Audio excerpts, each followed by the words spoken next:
Hello everyone, कैसे हैं आप सभी लोग। I hope you all are doing well. Student, हम लोग अभी तक पढ़ रहे थे class 8 new R S. Agarwal mathematics book 1 का चैप्टर नंबर 6 जो कि था नंबर प्ले। प्रीवियस वीडियो हमने उस चैप्टर को कंप्लीट कर लिया है, उसके सभी एक्सरसाइज का हमने सॉल्यूशन कर लिया है और सभी कंसेप्ट को हमने इन डिटेल पढ़ लिया है। आज के इस वीडियो से हम लोग एक नया चैप्टर को शुरू करने वाले हैं जो कि है ऑपरेशंस ऑन अलजेब्रिक एक्सप्रेशन। अब देखिए इस चैप्टर का बेसिकली मीनिंग क्या है और इस चैप्टर में हम लोग पढ़ने क्या वाले हैं, इसका मैं एक ब्रीफ आइडिया आपको दे रहा हूँ। देखिए यहाँ पर ऑपरेशंस ऑन अलजेब्रिक एक्सप्रेशन का मतलब क्या है। यहाँ पर हम लोग अलजेब्रिक एक्सप्रेशन पर अलग अलग जो ऑपरेशंस होते हैं, मैथमेटिकल ऑपरेशन, उनको हम लोग अप्लाई करेंगे। जैसे यहाँ पर प्लस करेंगे, माइनस करेंगे, मल्टीप्लाई करेंगे, डिवाइड करेंगे। यानी अलजेब्रिक एक्सप्रेशन में हम लोग प्लस माइनस मल्टीप्लाई और डिवाइड करने वाले हैं, ठीक ना। और इसमें हम लोग यही बेसिकली पढ़ने वाले हैं कि हम लोग कैसे दो अलजेब्रिक या दो से ज्यादा अलजेब्रिक एक्सप्रेशन को जोड़ते हैं, कैसे हम लोग उनको घटाते हैं, कैसे हम लोग सब यहाँ पर मल्टीप्लाई और डिवाइड करते हैं। इन्हीं कंसेप्ट के बारे में हम लोग इस चैप्टर में पढ़ने वाले हैं। ठीक, बात करें यहाँ पर सबसे पहले टॉपिक जो इस चैप्टर में हम लोग पढ़ने वाले हैं वो है कांस्टेंट और वेरिएबल। देखिए कांस्टेंट और वेरिएबल जो होते हैं ये अलजेब्रा के बेस माने जाते हैं, ठीक ना। यानी कांस्टेंट और वेरिएबल को बिना समझे हम लोग अलजेब्रिक एक्सप्रेशन को या अलजेब्रा को नहीं समझ सकते। ठीक, देखिए बात करें यहाँ पर कांस्टेंट और वेरिएबल की तो ये होते क्या है, आइए समझते हैं। देखिए in algebra we come across two type of quantities और सिंबल्स नेमली कांस्टेंट और वेरिएबल। यानी अलजेब्रा में हमें दो तरह के क्वांटिटी और सिंबल देखने को मिलते हैं जो कि बेसिकली क्या है, कांस्टेंट और वेरिएबल है। बात करें कांस्टेंट की, कांस्टेंट होता क्या है। देखिए constant basically a symbol having a fixed numerical value is called a constant.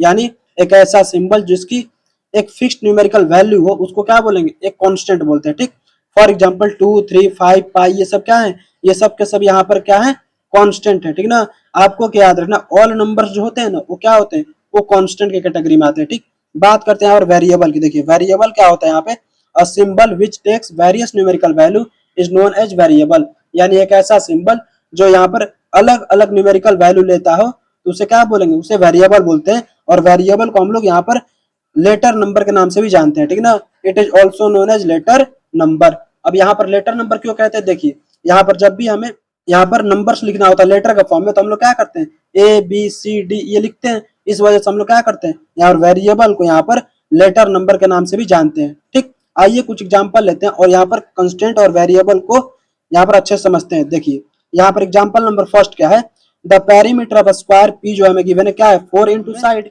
यहाँ पर 4 इंटू साइड को यहाँ पर कांस्टेंट और वेरिएबल का फॉर्म में लिखे तो क्या होगा, यहाँ पर 4 मल्टीप्लाई ए। अब यहाँ पर देखिए 4 मल्टीप्लाई ए में यहाँ पर 4 जो मैंने लिखा है इसमें कांस्टेंट क्या है। बात करें यहाँ पर कांस्टेंट की तो यहाँ पर कांस्टेंट क्या हो जाएगा, देखिए कांस्टेंट बेसिकली वो है जिसकी वैल्यू चेंज नहीं होगी। अब यहाँ पर किसकी वैल्यू चेंज नहीं होगी, पेरीमीटर जब हम लोग फाइंड आउट करेंगे स्क्वायर का तो यहाँ पर किसकी वैल्यू चेंज नहीं होगी, 4 की। यानी कांस्टेंट क्या हो जाएगा, 4 हो जाएगा। और यहाँ पर किसकी वैल्यू चेंज होगी, ए की वैल्यू। यानी ए की यहाँ पर अलग अलग वैल्यू हम लोग रख सकते हैं। यानी ये ए क्या हो जाएगा, वेरिएबल हो जाएगा। ठीक, यानी यहाँ पर वेरिएबल क्या हो जाएगा, ए हो जाएगा। ठीक ना, यानी इस 4a के लिए कांस्टेंट 4 है और a जो है क्या है, वेरिएबल है। और ये दोनों इसमें यहाँ पर मल्टीप्लीकेशन है, ठीक ना। अब बात करते हैं यहाँ पर दूसरे एग्जांपल की। दूसरा एग्जांपल क्या है, the circumference of circle c equal to 2 pi R हमें गिवन है। देखिए यहाँ पर सर्कमफेरेंस ऑफ सर्कल जो c 2 पाई आर गिवन है, इसमें बात करके यहाँ पर कांस्टेंट और वेरिएबल क्या क्या है तो देखिए यहाँ पर किसकी वैल्यू चेंज हो रही है, किसकी वैल्यू चेंज होगी, यहाँ पर r की वैल्यू चेंज होगी। तो r क्या हो जाएगा, वेरिएबल जो है ये हो जाएगा r। ठीक ना, वेरिएबल क्या हो जाएगा, r हो जाएगा। ठीक, बात करें कि यहाँ पर किसकी वैल्यू चेंज नहीं होगी तो यहाँ पर 2 और पाई की वैल्यू चेंज नहीं होगी। ठीक ना, यानी सभी r के लिए यहाँ पर 2 और पाई की वैल्यू यहाँ पर 2 और पाई ही होगा। तो क्या होगा यहाँ पे कांस्टेंट की यदि मैं बात करूं तो कांस्टेंट यहाँ से क्या मिल जाएगा, हमें कांस्टेंट मिल जाएगा 2 एंड पाई। ठीक ना, क्योंकि इन दोनों की वैल्यू चेंज नहीं होगी, चाहे r की वैल्यू कुछ भी है। 2 और पाई की जगह पे यहाँ पर 2 की जगह पे 2 ही रखेंगे, पाई की जगह पे 22/7 ही रखेंगे। ठीक ना, अब बात करते हैं यहाँ पर नेक्स्ट कॉन्सेप्ट की। देखिए अब हम लोग जानेंगे यहाँ पर अलजेब्रिक एक्सप्रेशन के बारे में। अभी तक हम लोगों ने कांस्टेंट और वेरिएबल के बारे में पढ़ा था और जाना था कि यहाँ पर कांस्टेंट और वेरिएबल क्या होते हैं।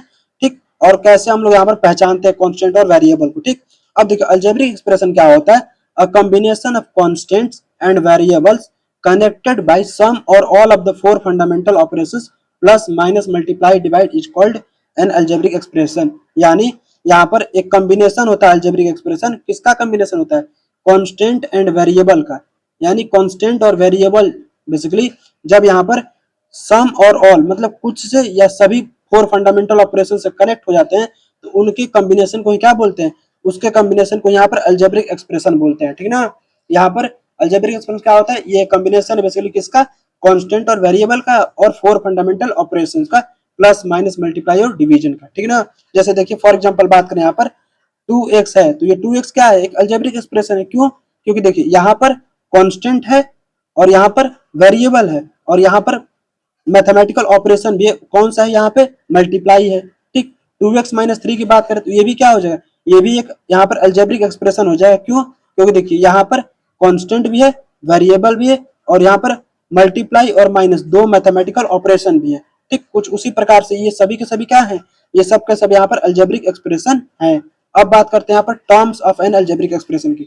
देखिए अलजेब्रिक एक्सप्रेशन सबसे इंपॉर्टेंट जो टॉपिक होता है वो है terms of N algebraic expression, क्योंकि इसका हम लोग आगे भी यूज करेंगे। ठीक ना, देखिए अब यहाँ पर टर्म्स होता है क्या, basically the different parts of the algebraic expression, यानी अलजेब्रिक एक्सप्रेशन का अलग अलग जो पार्ट्स होते हैं सेपरेटेड बाय द प्लस और माइनस साइन, यहाँ पर जो कि यहाँ पर प्लस साइन से या फिर माइनस साइन से सेपरेट हो रहे हो उनको हम लोग क्या बोलेंगे, उनको हम लोग बोलते हैं terms of N algebraic expression. यानी वे अलग अलग पार्ट अलजेब्रिक एक्सप्रेशन के, वे अलग अलग पार्ट जो प्लस और माइनस साइन से सेपरेट हो रहे हो तो उनको हम लोग क्या बोलेंगे, terms of N algebraic expression.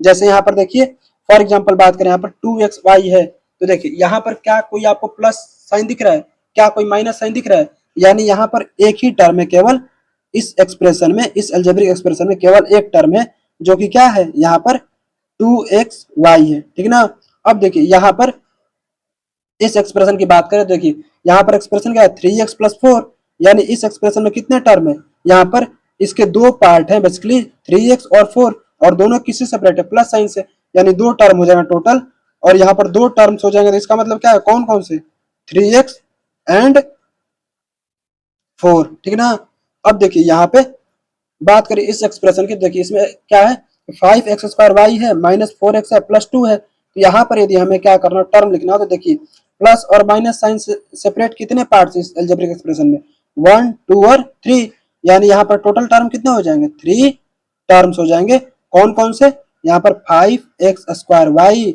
और यहाँ पर माइनस 4x और यहाँ पर 2। ठीक ना, देखिए जो टर्म यहाँ पर प्रीसीडिंग बाई हो माइनस साइन के साथ तो उसको हम लोग माइनस साइन के साथ ही लिखेंगे। ठीक ना, इस बात का आप ध्यान रखिएगा। ठीक, अब बात करते हैं यहाँ पर नोट पॉइंट की। देखिए मैंने एक यहाँ पर नोट पॉइंट क्या लिख रखा है, नोट पॉइंट क्या है, terms of N algebraic expression is never separated by multiply और डिवाइड साइन, यानी अलजेब्रिक एक्सप्रेशन में जो टर्म्स होते हैं ना वो कभी भी सेपरेट नहीं हुए किस, मल्टीप्लाई और डिवाइड साइन से। ठीक ना, इस बात को भी आपको ध्यान रखना है। जैसे मान लीजिए यहाँ पर मैं लिखूं 2 मल्टीप्लाई x मल्टीप्लाई वाई, ठीक ना, तो यहाँ पर आप तीन टर्म न बोल के यहाँ पर क्या बोलेंगे, केवल केवल एक टर्म।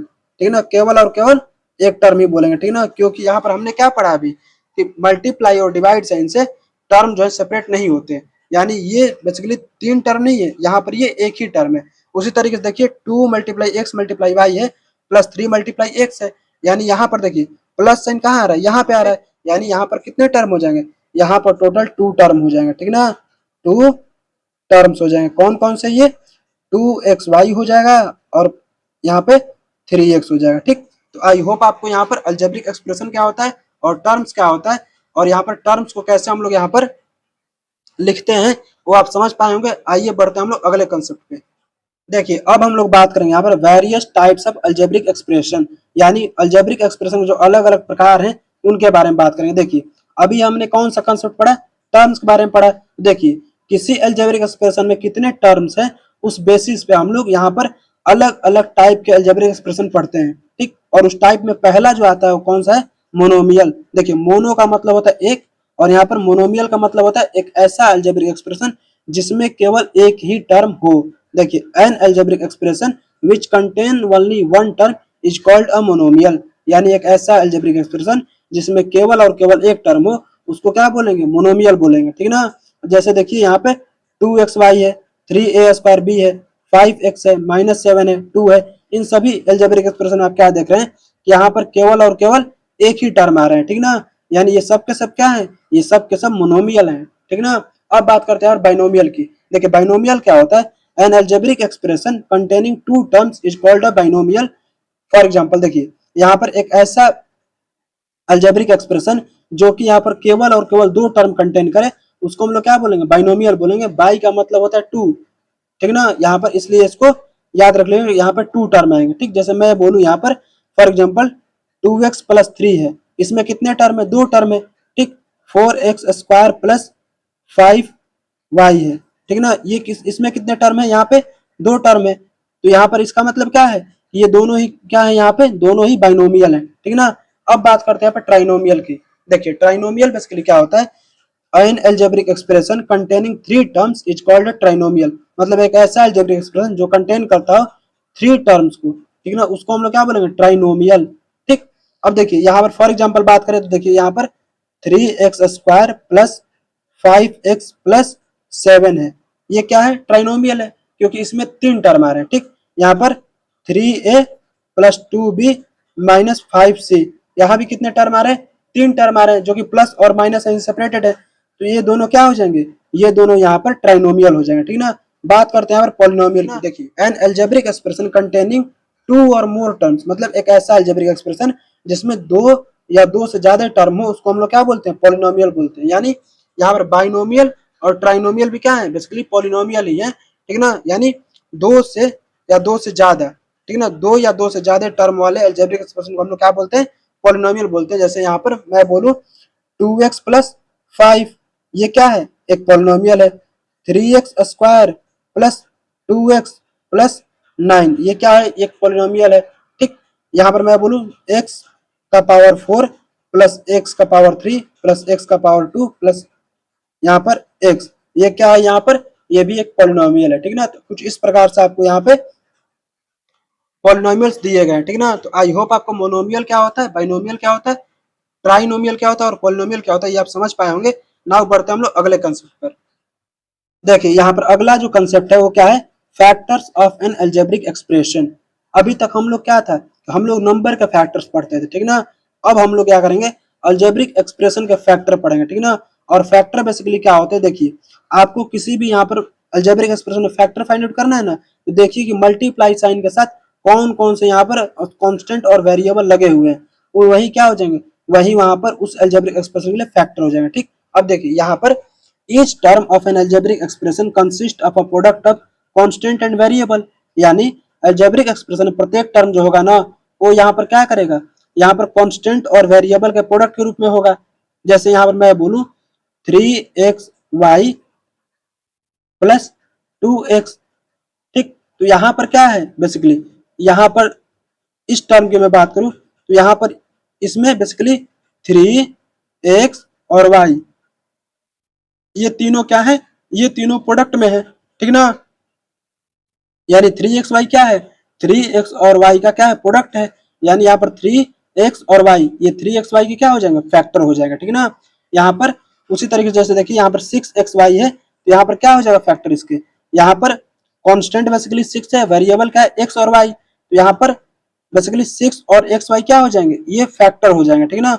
अब देखिए यहाँ पर जो कांस्टेंट फैक्टर होता है उसको हम लोग न्यूमेरिकल फैक्टर बोलते हैं, या फिर कांस्टेंट फैक्टर बोल लीजिए, ठीक। और देखिए जो वेरिएबल होता है ना, जो वेरिएबल फैक्टर होता है उसको हम लोग लिटरल फैक्टर बोलते हैं, या फिर आप चाहें तो वेरिएबल फैक्टर ही बोल सकते हैं। आई होप आपको ये समझ में आ गया होगा कि और फैक्टर क्या होते हैं और न्यूमेरिकल फैक्टर क्या होते हैं और लिटरल फैक्टर क्या होते हैं। देखिए वेरिएबल फैक्टर को हम लोग लिटरल फैक्टर बोलते हैं, या फिर वेरिएबल फैक्टर बोलिए, और यहाँ पर कांस्टेंट फैक्टर को यहाँ पर न्यूमेरिकल फैक्टर बोलिए, या फिर कांस्टेंट फैक्टर बोलिए, कोई प्रॉब्लम नहीं है इसमें, ठीक ना। तो यहाँ पर बात करते हैं अब हम लोग कांस्टेंट टर्म की। देखिए यहाँ पर कांस्टेंट टर्म क्या होता है, देखिए a term of the expression having no literal variable, यहाँ पर factor is called a constant term. यानी यहाँ पर क्या बोला गया, किसी भी एक्सप्रेशन में एक ऐसा टर्म जिसका कोई लिटरल या वेरिएबल फैक्टर ना हो, तो उसको हम लोग क्या बोलेंगे, कांस्टेंट टर्म बोलेंगे, ठीक ना।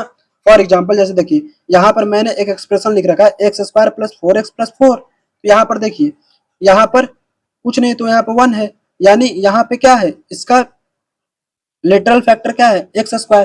यहाँ पर इस टर्म का लिटरल फैक्टर क्या है, ये बेसिकली x है, लेकिन इस टर्म का कोई लिटरल फैक्टर नहीं है। इसका मतलब क्या है, इसका जब कोई लिटरल फैक्टर नहीं है, नो लिटरल फैक्टर है यहाँ पे, तो ये क्या हो जाएगा, ये कांस्टेंट टर्म हो जाएगा, ठीक ना। इस बात को आपको ध्यान रखना है, यानी किसी भी एक्सप्रेशन में कांस्टेंट टर्म किसको बोलेंगे, वैसे टर्म जिसका कोई भी लिटरल या वेरिएबल फैक्टर ना हो, उसको हम लोग बोलते हैं कांस्टेंट टर्म। ठीक, आई होप आपको कांस्टेंट टर्म समझ में आया होगा। नाउ बढ़ते हैं हम लोग अगले कंसेप्ट पर। देखिए अब हम लोग जो कंसेप्ट पढ़ने वाले हैं ना, ये कंसेप्ट बेसिकली इस चैप्टर का यहाँ पर सबसे इंपॉर्टेंट कंसेप्ट होने वाला है, जो कि है लाइक टर्म और अनलाइक टर्म। ठीक ना, देखिए लाइक टर्म क्या होते हैं और अनलाइक टर्म क्या होते हैं, आइए समझते हैं। देखिए लाइक टर्म बेसिकली क्या होते हैं, the terms having the same literal factor. यहाँ पर लिटरल फैक्टर तो आप समझ ही गए होंगे अब तक। लिटरल फैक्टर क्या होता है, वेरिएबल फैक्टर। ठीक ना, देखिए वैसे टर्म्स जिनके यहाँ पर क्या हो, सेम लिटरल फैक्टर हो, तो उसको हम लोग क्या बोलेंगे, उसको हम लोग बोलते हैं लाइक टर्म। ठीक ना, देखिए आपको यहाँ पर कांस्टेंट फैक्टर पे ध्यान नहीं देना है, न्यूमेरिकल फैक्टर पे ध्यान नहीं देना है, चाहे वो प्लस में हो, चाहे माइनस में हो, चाहे इंटीजर हो, चाहे यहाँ पर फ्रैक्शन हो, कुछ भी हो, हमें सिर्फ लिटरल फैक्टर पे ध्यान देना है। लिटरल फैक्टर यदि सेम है तो लाइक टर्म है, लिटरल फैक्टर सेम नहीं है तो लाइक टर्म नहीं है। ठीक ना, देखिए यहाँ पर जैसे बात करें 3x minus 4x minus 3/2x, ये सब के सब क्या है, ये सब के सब लाइक टर्म्स है। क्यों, क्योंकि देख रहे हैं हम लोग यहाँ पर इस 3x में भी लिटरल फैक्टर क्या है, x ही है। इस माइनस 4x में लिटरल फैक्टर क्या है, यहाँ पर x ही है। और यहाँ पर माइनस 3/2x में भी लिटरल फैक्टर क्या है, यहाँ पर x ही है। यानी तीनों का लिटरल फैक्टर क्या है, सेम है। इसका मतलब क्या है, ये तीनों लाइक टर्म्स है। ठीक ना, बात करते हैं अनलाइक टर्म की। देखिए the terms having the different literal factor are known as unlike term. यानी यहाँ पर वैसे टर्म जिनमें क्या हो, डिफरेंट लिटरल फैक्टर हो, यानी यहाँ पर क्या हो, डिफरेंट लिटरल फैक्टर हो, अलग अलग लिटरल फैक्टर हो, उनको हम लोग क्या बोलेंगे, उनको हम लोग अनलाइक टर्म बोलेंगे। ठीक ना, जैसे यहाँ पर देखिए 3x 2y 4xy और 5z, ये सभी के सभी क्या है, ये सभी के सभी यहाँ पर अनलाइक टर्म है। क्यों, क्योंकि यहाँ पर देख रहे हैं कि इसमें लिटरल फैक्टर क्या है, x, इसमें लिटरल फैक्टर y है, इसमें लिटरल फैक्टर xy है, इसमें लिटरल फैक्टर z है। यानी यहाँ पर सभी के सभी लिटरल फैक्टर क्या आ रहे हैं, अलग अलग आ रहे हैं। ठीक ना, इसका मतलब क्या है, ये सभी के सभी टर्म जो है अनलाइक टर्म होंगे। ठीक ना, एक बात यहाँ पर ध्यान रखिएगा, यहाँ पर चाहे वो कांस्टेंट फैक्टर, चाहे न्यूमेरिकल फैक्टर, चाहे भले सेम हो, यहाँ पर हमें लिटरल फैक्टर ध्यान देना। जैसे मान लीजिए मैं ऐसे लिखूं 3x 3y 3z। ठीक, यहाँ पर देख रहे हैं कांस्टेंट फैक्टर या न्यूमेरिकल फैक्टर तो सेम है, बट हमें किसको ध्यान देना है, हमें लिटरल फैक्टर को ही ध्यान देना है। लिटरल फैक्टर यहाँ डिफरेंट है, यानी ये तीनों के तीनों क्या हो जाएंगे, ये तीनों के तीनों अनलाइक टर्म हो जाएंगे। ठीक, अब देखिए मैंने यहाँ पर कुछ स्टार पॉइंट करके लिख रखा है। अब ये क्या है, आइए समझते हैं। देखिए यहाँ पर पहला पॉइंट है व्हाइल कंपेयरिंग लिटरल फैक्टर। जब हम लोग लिटरल फैक्टर को कंपेयर करेंगे ना इन टर्म्स में ऑफ 2 और मोर टर्म्स, मतलब 2 या 2 से अधिक टर्म में जब हम लोग लिटरल फैक्टर को कंपेयर करते हैं, the order in which the variable occur does not matter. यानी यहाँ पर क्या बोला गया है कि जब यहाँ पर आपको लिटरल फैक्टर कंपेयर करना है ना किसी भी 2 या 2 से अधिक टर्म में, तो यहाँ पर आपको वेरिएबल किस यहाँ पर ऑर्डर में आ रहे हैं ये मैटर नहीं करेगा, but the powers of the variable must be same for like terms. ठीक ना, यानी यहाँ पे क्या लिखा गया है, लेकिन पावर क्या होना चाहिए, सेम होने चाहिए। आइए इसको हम लोग एग्जाम्पल समझते हैं। जैसे मान लीजिए मैं बोला यहाँ पर 4xy, एक टर्म मैंने लिख दिया, और यहाँ पर लिख दिया 3yx। यहाँ पर देखिए यहाँ पर 4xy में पहले x आया उसके बाद y आया, इसमें पहले y आया उसके बाद x आया है। लेकिन यहाँ पर दोनों के दोनों क्या हो जाएंगे, ये दोनों के दोनों यहाँ पर लाइक टर्म ही होंगे, लाइक टर्म्स ही होंगे। क्यों होंगे यहाँ पर, क्योंकि अभी हमने क्या पढ़ा कि जब हम लोग लिटरल फैक्टर को कंपेयर करेंगे ना 2 या 2 से अधिक टर्म में, तो हम लोग यहाँ पर ऑर्डर को ध्यान नहीं देना कि पहले x आया y आया या फिर पहले y आया उसके बाद x आया, ये सब हमें ध्यान देना ही नहीं है। यहाँ पर हमें क्या ध्यान देना है, पावर को ध्यान देना है। देखिए यहाँ पर x का पावर क्या है 1, यहाँ पर भी x का पावर 1 है, यहाँ पर y का पावर क्या है 1, यहाँ पर y का पावर क्या 1 है। यानी ये दोनों के दोनों क्या है, लाइक टर्म है। ठीक ना, इस बात को आपको ध्यान रखना है। अब बात करते हैं दूसरे पॉइंट की। देखिए दूसरा पॉइंट यहाँ पर क्या है, लाइक टर्म्स आर एडेड और subtracted but unlike terms don't. देखिए यहाँ पर दूसरा टर्म क्या है, देखिए यहाँ पर सेकंड टर्म क्या है, लाइक टर्म्स आर एडेड और subtracted easily but unlike term do not added और सब्ट्रैक्टेड। यानी इसका मतलब क्या है, जैसे देखिए यहाँ पर मैं दो टर्म लूँ बेसिकली जो कि लाइक हो, और दो टर्म लूँ बेसिकली जो कि अनलाइक हो। जैसे मान लीजिए यहाँ पर 2x ले लिया और प्लस कर लिया हमने 3x। ठीक, और यहाँ पर मैंने 2x ले लिया और यहाँ पर 3y ले लिया। अब देखिए यहाँ पर 2x प्लस 3x करेंगे तो ये इजिली ऐड हो जाएगा। क्यों, क्योंकि देखिए x दोनों में, तो x कॉमन कर लेंगे हम लोग, x कॉमन कर ले तो ब्रैकेट के अंदर क्या मिलेगा 2 + 3 मिलेगा। और 2+3 करेंगे तो 5 हो जाएगा, 5 इंटू एक्स करेंगे तो 5x मिल जाएगा, ठीक।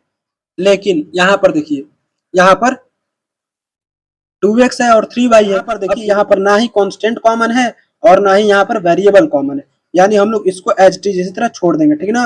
अब यहाँ पर देखिए, हमें तो लिटरल फैक्टर से ही काम था, यहाँ पर लिटरल फैक्टर दोनों अलग अलग है, यानी यहाँ पर इसका एडिशन क्या होगा, 2x और 3y का एडिशन 2x प्लस 3y ही होगा। इसको हम लोग यहाँ पर 5x या 5y नहीं लिखेंगे, ठीक ना। ये 5x या 5y के इक्वल नहीं हुआ, इस बात को आपको ध्यान रखना है, ठीक ना। अब आइए यहाँ पर चलते हैं एडिशन ऑफ अलजेब्रिक एक्सप्रेशन पे, ठीक। देखिए यहाँ पर अगला कंसेप्ट जो हम लोग पढ़ने वाले हैं वो है एडिशन ऑफ अलजेब्रिक एक्सप्रेशन, यानी यहाँ पर हम लोग अलजेब्रिक एक्सप्रेशंस को ऐड करना सीखेंगे। दो या दो से ज्यादा अलजेब्रिक एक्सप्रेशन दे रखे हैं तो कैसे हम लोग उसको ऐड करते हैं, आइए सीखते हैं। देखिए यहाँ पर कंसेप्ट क्या है इसमें, वाइल एडिंग अलजेब्रिक एक्सप्रेशन, जब हम लोग ऐड कर रहे होंगे अलजेब्रिक एक्सप्रेशन को तो हमें क्या ध्यान देना होगा, we collect the like terms and add them. हमें क्या करना होगा, यहाँ पर लाइक टर्म्स को कलेक्ट करना होगा, उसके बाद हमें ऐड करना होगा। और लाइक टर्म क्या होते हैं, बेसिकली वैसे टर्म जिनका लिटरल फैक्टर सेम हो, ठीक ना, यानी वेरिएबल फैक्टर सेम वाले को एक साथ करेंगे, उसके बाद उनको ऐड कर देंगे, ठीक। यही एक छोटा सा पॉइंट ध्यान रखना है एडिशन ऑफ अलजेब्रिक एक्सप्रेशन में, उसके बाद आपका काम हो जाएगा आसान, ठीक है ना। देखिए यहाँ पर देखिए एग्जांपल समझे इस कंसेप्ट को, तो देखिए यहाँ पर क्या है, add 6a plus 8b minus 5c 2b plus c minus 4a and a minus 3b minus 2c, ठीक। अब देखिए यहाँ पर हम लोग क्या करेंगे, यहाँ पर मैं आपको दो मेथड बताऊंगा, एक होगा हॉरिजॉन्टल मेथड और एक होगा वर्टिकल मेथड, ठीक। सबसे पहले मैं बात करता हूँ वर्टिकल मेथड की। देखिए यहाँ पर बात करें वर्टिकल मेथड की, देखिए इसमें क्या करते हैं हम लोग, एक कोई भी आप इनमें से तीनों में से कोई एक आप यहाँ पर लिख लीजिए। जैसे यहाँ पर मैंने ये लिख लिया, यहाँ पर एक एक्सप्रेशन हमने लिख लिया 6a plus 8b minus 5c, ठीक। अब देखिए यहाँ पर दूसरे एक्सप्रेशन में देखें हम लोग, तो यहाँ पर लिटरल फैक्टर a वाला टर्म कौन सा है, 4a, तो यहाँ पर लिखेंगे क्या, माइनस 4a। यहाँ पर साइन को हम लोग साथ लेके चलेंगे, ठीक ना।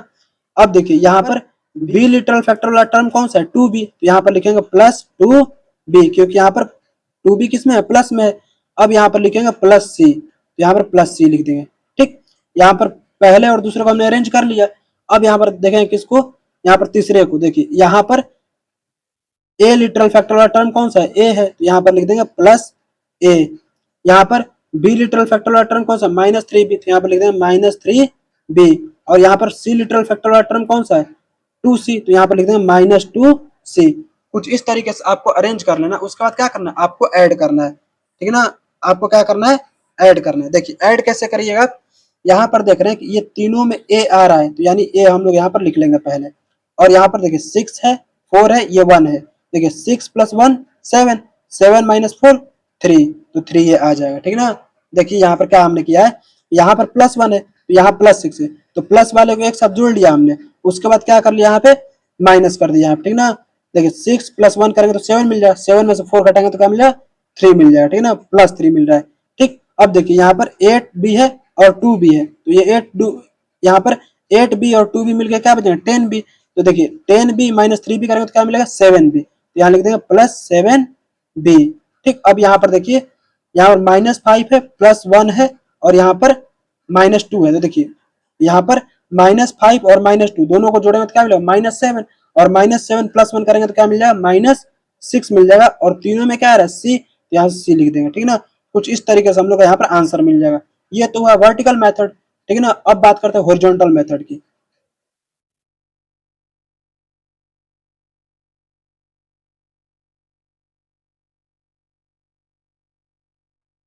देखिए हॉरिजॉन्टल मेथड हम लोग क्या करना है, यहाँ पर जो तीनों एक्सप्रेशन दिए गए ना, इनको हमें प्लस साइन के साथ लिख लेना है, ठीक ना। कुछ इस प्रकार से 6a plus 8b minus 5c plus यहाँ पर 2b plus c minus 4a plus यहाँ पर a minus 3b minus 2c, ठीक है ना। कुछ इस प्रकार से हम लोग लिख लेंगे। अब हम लोग क्या करेंगे, यहाँ पर हम लोग ब्रैकेट को रिमूव करेंगे, ठीक है ना। तो देखिए यहाँ पर क्या ब्रैकेट रिमूव करें तो क्या मिल रहा है, 6a plus 8b minus 5c मिल रहा है, plus 2b plus c minus 4a मिल रहा है, और plus a minus 3b minus 2c मिल रहा है, ठीक है ना। हमने ब्रैकेट को रिमूव कर दिया।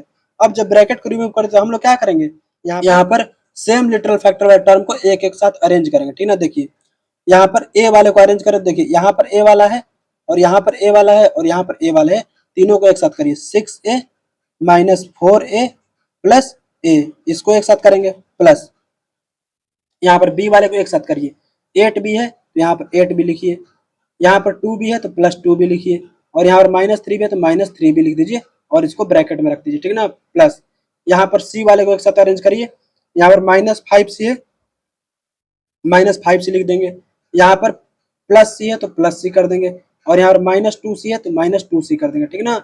अब यहाँ पर हमने सभी सेम लिटरल फैक्टर वाले टर्म को एक साथ अरेंज कर दिया। अब हम लोग क्या करना है, अब हम लोग यहाँ पर सिर्फ कैलकुलेशन करना है, यानी जोड़ना है। यानी देखिए 6 में से 4 गया 2, 2 + 1 3, यानी 3a हो जाएगा, ठीक ना। यहाँ पर 8 + 2 10, 10 - 3 7, यहाँ पर +7b हो जाएगा, ठीक ना। यहाँ पर देखिए -5 + 1 -4, -4 - 2 -6 हो जाएगा, यानी -6c हो जाएगा। कुछ इस तरीके से यहाँ पर आंसर आ जाएगा इस एडिशन का। देखिए आप यहाँ पर दोनों ही आंसर क्या आ रहे हैं, सेम आ रहे हैं, यानी आप चाहे वर्टिकल मेथड लगाइए और आप चाहे हॉरिजॉन्टल मेथड लगाइए, दोनों ही तरीके से आंसर यहाँ पर सेम आएंगे, ठीक है ना।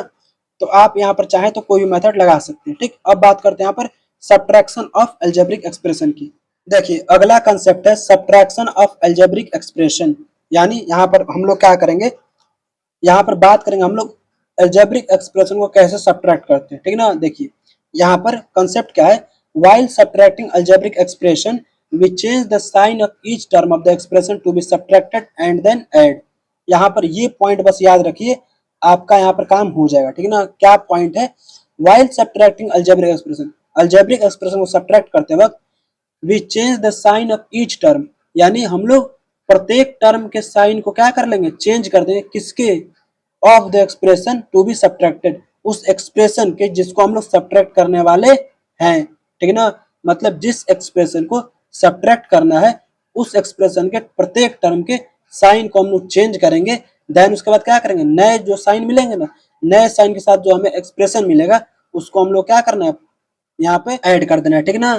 तो उसके बाद हमें यहाँ पे आंसर मिल जाएगा। और वही चीज यहाँ पे स्टेप पे लिखा गया है, सबसे पहले हम लोग क्या करेंगे, यहाँ पर अरेंज करेंगे टर्म्स को, यहाँ पर given expression in the same order, यहाँ पर सेम ऑर्डर में हम लोग क्या कर लेंगे, यहाँ पे अरेंज कर लेंगे। उसके बाद स्टेप 2 में क्या बोला गया, write the given expression in 2 rows such that the like term occur one below the other. यहाँ पे क्या करना है हमें, यहाँ पर इस तरह से एक्सप्रेशंस को अरेंज करना है 2 रो में ना, यहाँ पर क्या लाइक टर्म जो है एक के नीचे एक ऐसे आए, ठीक ना। Keeping the expression to be subtracted in the second row, और यहाँ पर दूसरे रो में क्या करना है आपको, जो एक्सप्रेशन को आपको सब्ट्रैक्ट करना है उसको दूसरे रो में रखना है, ठीक ना। और जिसमें से सब्ट्रैक्ट करना है उसको पहले रो में रखना है, ठीक। अब देखिए स्टेप 3 में क्या है, change the sign of each term in the lower row, यानी हमें क्या करना है, जिस एक्सप्रेशन को हमें सब्ट्रैक्ट करना था, यानी लोअर रो वाले एक्सप्रेशन का यहाँ पर क्या कर लेंगे, साइन को चेंज कर लेंगे, यानी अगर प्लस है तो माइनस कर लेंगे, यानी माइनस है तो प्लस कर लेंगे, ठीक ना। यानी यहाँ पर प्लस से माइनस में चेंज करेंगे, माइनस से प्लस में चेंज करेंगे, ठीक। और यहाँ पर स्टेप 4 में क्या बोला गया, with new sign of the terms of lower row add column wise, ठीक ना। यहाँ पर जो नीचे वाला एक्सप्रेशन लोअर एक्सप्रेशन होगा उसका यहाँ पर नए साइन के साथ यहाँ पर जो एक्सप्रेशन मिलेगा नीचे ना, उसको हम लोग क्या करना, ऊपर वाले एक्सप्रेशन के साथ अब ऐड कर देना, ठीक ना। यहाँ पर ऐड करना है, ठीक। अब बात करते हैं यहाँ पर एग्जाम्पल की। आइए एक एग्जाम्पल लेते हैं और समझते हैं यहाँ पर इन सभी स्टेप्स को, ठीक ना। देखिए यहाँ पर एग्जाम्पल क्या है, subtract 4a + 5b - 3c from 6a - 3b + c, यानी यहाँ पर 4a + 5b - 3c को सब्ट्रैक्ट करना है किसमें से, इसमें से 6a - 3b + c से, ठीक ना। देखिए फ्रॉम मतलब यहाँ पर इसमें से, मतलब इस वाले एक्सप्रेशन में से इस वाले एक्सप्रेशन को घटाना है, यहाँ पर बोला गया घटाइए किसको, 4a + 5b - 3c को, किससे, फ्रॉम 6a - 3b + c से, ठीक है ना। इस लाइन का मतलब इसके लिए ये है, ठीक ना। बहुत बच्चे यहाँ गलती क्या करते हैं, यहाँ पर इसमें से इसको घटा देंगे, ठीक ना। आपको ऐसी गलती नहीं करनी है, यहाँ पर आपको इसमें से इसको घटाना है, ठीक ना। अब देखिए यहाँ पर लिखेंगे, सबसे पहले कौन सा एक्सप्रेशन लिखेंगे, अपर रो में कौन सा एक्सप्रेशन आएगा, यहाँ पर 6a - 3b + c, मतलब जिसमें से हमें घटाना है उसको लिखेंगे यहाँ पे 6a - 3b + c। अब किसको घटाना है, देखिए इसको घटाना है 4a + 5b - 3c, तो 4a plus 5b minus 3c को हमने यहाँ पर लिख दिया। ठीक, अब हम लोग क्या करेंगे यहाँ पर, देखिए हमें यहाँ पर किसके साइन को चेंज करना है, जिसको घटाना है, यानी जिस एक्सप्रेशन को हमें घटाना है उसके साइन को चेंज करना है। ठीक ना, तो देखिए हम लोग क्या करेंगे, इसके साइन को चेंज करेंगे। अब देखिए यहाँ पर 4a क्या है, पॉजिटिव, तो यहाँ माइनस साइन लगा देंगे। ठीक ना, यहाँ पर 5b क्या है, पॉजिटिव, तो यहाँ भी माइनस साइन लगा देंगे। और यहाँ पर 3c क्या है, निगेटिव, तो यहाँ पर प्लस साइन लगा देंगे। ठीक ना, अब देखिए यहाँ पर क्या मिल गया, 6a और यहाँ पर -4a मिल गया, -3b -5b मिल गया, +c +3c मिल गया। ठीक ना, अब हम लोग क्या करना है, जोड़ना है। देखिए 6 में हम लोग -4 जोड़े तो क्या मिलेगा, यहाँ पर 2 मिल जाएगा, 2a मिल जाएगा। ठीक ना, अब यहाँ पर -3 में -5 जोड़े तो क्या मिल जाएगा, -8b मिल जाएगा। ठीक, यहाँ पर +c में +3c जोड़े तो क्या मिल जाएगा, +4c मिल जाएगा। तो कुछ इस तरीके से आपको क्या करना है, कुछ इस तरीके से आपको यहाँ पर सब्ट्रैक्शन करना है। तो आई होप आपको आज की इस वीडियो में बताएगा सभी कंसेप्ट आपको समझ में आए होंगे। तो मिलते हैं नेक्स्ट वीडियो में, जिसमें हम लोग बात करेंगे यहाँ पर एक्सरसाइज 7A के कंप्लीट सॉल्यूशन की। तो बाय बाय, टेक केयर, मिलते हैं नेक्स्ट वीडियो में।